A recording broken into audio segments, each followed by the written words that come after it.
Hi, this is Scott Garibay, and today we're going to talk about Marvel Multiverse role-playing game, and which is a very prominent Dungeons and Dragons competitor, and the Iron Snow campaign.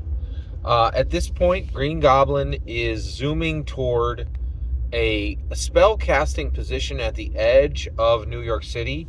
New York City is threatened by a 3 mile tsunami that Namor is bringing into the city to destroy the city. Okay, and Green Goblin is transporting on his glider the Enchantress, and she has threatened to try to kill him. And sure enough, she chooses her moment at exactly the right time, and 400 feet in the air, that's 40 stories up. He's zooming past skyscrapers, and she attempts to strangle him to death, right? And I guess what she's thinking is, she's a caster. Now, she is bound by Wong and Doctor Strange, and they're bringing her into position to complete this spell to save New York, right? So I think she's thinking, that she can, throw Green Goblin off of his glider. He'll fall to his death, and then she can cast one of her flying spells or find some other way, to make it down safe, right? He's cruising along at about 60, 70 miles an hour. They're 400 feet up. She, attempts to squeeze the life out of him and is choking him from behind, right? So one, I make Green Goblin make a flight check to remain on his glider, because if he's not able to remain on his glider, he doesn't have any flight of his own. He will begin to fall, right? And he will suffer a 400-foot drop, which is pretty deadly in Marvel Multiverse role-playing game, right? And so he makes his roll. He remains on the glider, and so Enchantress has her round. She tries to choke him out and kill him. He uses his round simply to keep control of the glider and not fall to his death, right? Third person to go is Punisher. So Green Goblin has been building this relationship with the Punisher, and he teamed up with the Punisher early on in the campaign, and the Punisher has really allied himself to Green Goblin. And at this point, from one of the nearby rooftops, Punisher has been, and what's really interesting is Green Goblin doesn't say, "Hey, protect me." Punisher has simply attached himself and is following Green Goblin to where he goes and protecting him without being asked, right? Now, I have to say, this relationship is built on the relationship that was modeled in Roadhouse, between Patrick Swayze and the guy that's in 1883 and every other cowboy movie that's cool. The guy with that huge epic cowboy mustache, Sam Elliott. There you go. Okay. So that is the epitome of of a symbiotic partner relationship. I think it's pretty interesting. So at this point, Punisher does the deed and shoots her clean in the head with a 50 caliber sniper rifle and kills Enchantress dead. Right, her body falls off the skyscraper and hurtles about 40, 50 feet to the side, smashes into the glass windows at the skyscraper, and her momentum literally cuts her corpse in half, and half of her body just falls down to the street. So, very gruesome ending for Enchantress. Green Goblin remains in position, right? And he flies and he continues flying to the position, and he contacts Wong and Doctor Strange. Now, he uses a communicator, which he uses to communicate with all of the superheroes are connected on the superhero social media site, and it's supers only, right? And but Wong and Doctor Strange, they communicate through magic. They literally open up portals so that they can talk to each other, and so they check in with him, and he's like, "Hey, I'm on my way to the position, but my rider's gone. Enchantress is dead. You have to find a replacement. All right. So Wong immediately reaches out and calls in Moon Knight. Moon Knight is able to essentially teleport in, and he meets Green Goblin at position, right? And so Green Goblin is in the center position. 7 miles to the right is Doctor Strange, and 7 miles to the left is Wong, right? So at this point, and this is really interesting. We've had, so I've been playing. This is my third campaign that I'm playing with the gold player. He is a phenomenal player, quite literally one of the best I've ever played with. And what's really interesting is at this point, this huge tsunami is coming in toward New York City, right? And if this isn't cut in half, if this isn't stopped, thousands are going to die, right?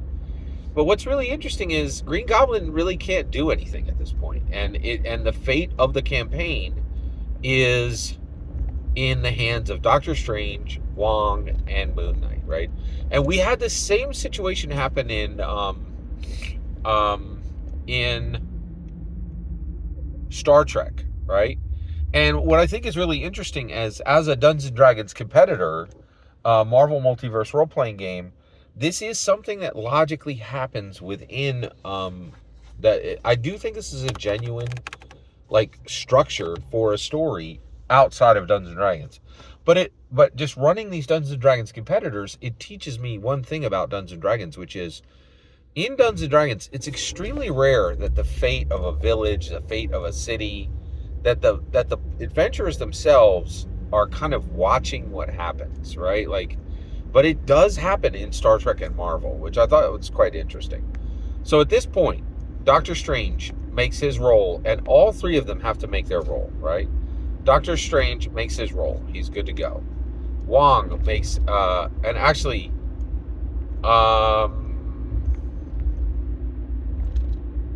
hold on. Who missed there?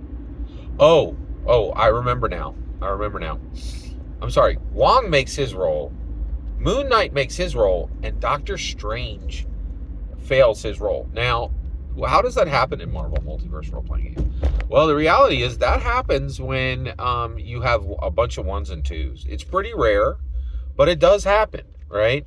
And so that's exactly what happened. Is he just fails his roll, and Green Goblin is yes, Green Goblin is there, and he is seeing what's happening, right? And actually, because he's watching, he's the only one who can see what's happening. So Moon Knight's in position, right? And basically, Green Goblin realizes that Doctor Strange has missed his roll. And the way you can tell is that they all are creating these lines of magic, and these lines of magic span out 7 miles across, and then they're going to all center on Moon Knight, and then the beam that's going to cut the wave is supposed to start from Moon Knight, right? And then it'll level back out to Wong, level back out to Doctor Strange, and then cut the wave in half, right? It'll cut it, and then the wave will collapse on its own, all right? Well, what ends up happening is Doctor Strange bobbles his roll, okay?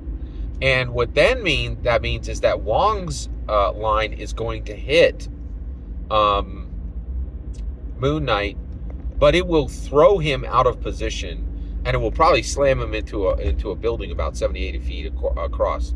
So basically, Moon Knight, Green Goblin, needs to do a loop-de-loop on his glider to save himself, and he elects to save Moon Knight, because Moon Knight would have been hit by the unparalleled beam of magic and there's a ton of force behind it, right? Because it's literally powerful enough to cut a tsunami in half, right?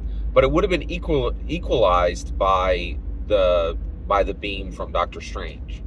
So Green Goblin saves himself from getting hit by this unequalized wave and then of magic, and saves Moon Knight, pulls him out of position, right, and saves him, and the spell dissipates. And at this point, with 4 minutes to go, the wave is still on its way, right? And Dr. Doom and Wong and Moon Knight, Doctor Strange says we don't have time. We can't do it again. We have to find it. And then at that point, Doctor Strange says, everybody start getting as many of your people out of the city as you can, right? So use your magic to help evacuate the city because the wave's going to strike, right? Green Goblin ignores them, and this was really fascinating. I did not expect this. But Green Goblin, he is Norman Osborn, and he knows who Nico Minoru is. Nico Minoru is Sister Grimm, and she has the Staff of One, and with blood magic, she can cast extremely powerful spells. So he says, I'm going to have Nico destroy the tsunami with magic. And I'm like, wait.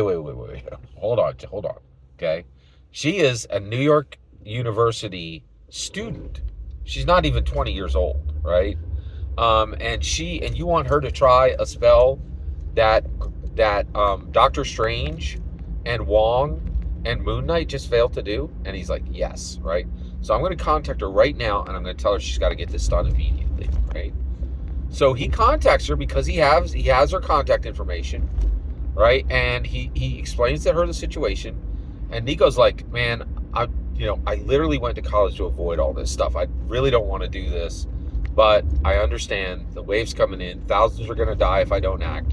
I will do this, but I'm telling you right now, Green Goblin, you are asking me literally to risk my life. And he's like, I am, because if you don't, thousands of New Yorkers are going to die. All right, so here's what happens. She has to make an 18 on her own, all right? And so basically, Green Goblin gives her an edge, right? So that means she's going to get to re-roll one die, right? She also has, her casting ability is at a +3, right? So she needs a 15, right? Yeah, she needs a 15 on the dice, right? Which is, she needs like a 6, 6, and a 3, right? That's a lot. That is a lot in this game, right? And I'm like, and then I said, okay, but Nico knows what she's doing, and she uses blood magic. So what she's going to do is she's going to use thirds of her life, right? So she's going to use a third of her life and a third of her life, and that's going to give her a +1 for each third of her life, right? So she's literally going to pour her blood into this spell because she uses blood magic. I'm astonished that Marvel went there and made her a cutter who uses blood magic. That's like, you want to talk about edgy? That's edgy, or like I like it, especially for like a teen. Like I'm like, whoa, man, this is like, whoa, okay, all right, we're going there. Like, so basically, she dumps 2/3 of her life in, and that brings it down to a 13. Okay, and I said, so here's what's going to happen. She is going to she's going to have to make the 13. If she makes the 13, then the spell succeeds. And what she's going to do is she's not going to cut the wave in half. She's going to make the entire wave shoot upwards into a funnel. And all of the water from the wave will simply rain down, right? All of it's going to hit New York City, but it'll just be a heavy rain, right? Which New York can survive, right? So it's not a big deal, right? If it works. But then as soon as she's done that, whether she succeeds or fails, she has a 66% chance that she's dying because she bet 2/3 of her life on this, literally used the blood of her body to do this. And so there's a 66% chance she'll die, and that's going to be a percentile roll, which is made public with the player seeing it, right? So she makes her roll to see if she can do the spell. She does the spell. She gets a 14, so she just makes the roll, right? So she's good to go. The spell is complete. But then I explain. I'll say, okay, I'm going to roll percentile dice. Now here's what happens. If it's 0-1 to 66, she dies. If it's 67 to 0-0, she lives, right? So we make the roll, and both of us like, oh my gosh! And it was literally a 67. She lived by 1 point. right? Which was like, wow. It was very cool. It was a really interesting narrative moment, and the city was saved by Nico Minoru, Sister Grimm, from the Runaways, accomplishing a spell that Doctor Strange, Doctor Strange, not Moon Knight, and Wong failed to complete on their own. Casters, every one of them who should have had more skill than her. So it was very cool. I really was really extremely excited. And that's where we're going to cut it off there. Thank you so much for letting me share this with you. Every single word you just heard is my humble opinion on the Marvel Multiverse role-playing game. A fantastic Dungeons & Dragons competitor, and the Iron Snow campaign. The important part is when I hear your humble opinion. When you get in the comments and send your traffic. Please consider liking, subscribing, and have a fetch millennium.